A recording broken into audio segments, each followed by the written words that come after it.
एक ऐसा योद्धा जिसकी मां ने अपनी ही दो बेटियों के सिर को काटकर खुद की ही छाती में तलवार उतार ली। सन 711 ईस्वी की बात है। अरब के पहले मुस्लिम आक्रमणकारी मोहम्मद बिन कासिम के आतंकवादियों ने मुल्तान विजय के बाद एक विशेष संप्रदाय हिंदू के ऊपर गांवों शहरों में भीषण रक्तपात मचाया था।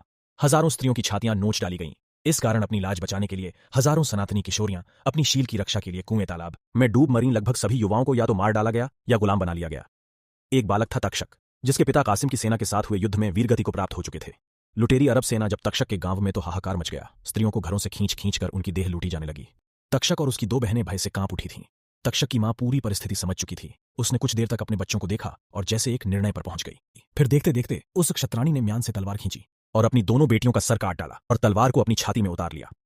8 वर्ष का बालक तक्षक एकाएक समय को पढ़ना सीख गया था। उसने भूमि पर परी मृत मां के आंचल से अंतिम बार अपनी आंखें पोंछीं और घर के पिछले द्वार से निकलकर जंगल में भाग गया। जिसके बाद बड़ा होकर 32 वर्ष की उम्र में उसने राजा नागभट्ट द्वितीय के साथ मिलकर पूरी अरब की सेना को मार डाला। इस तरह इस योद्धा ने अपना बदला लिया।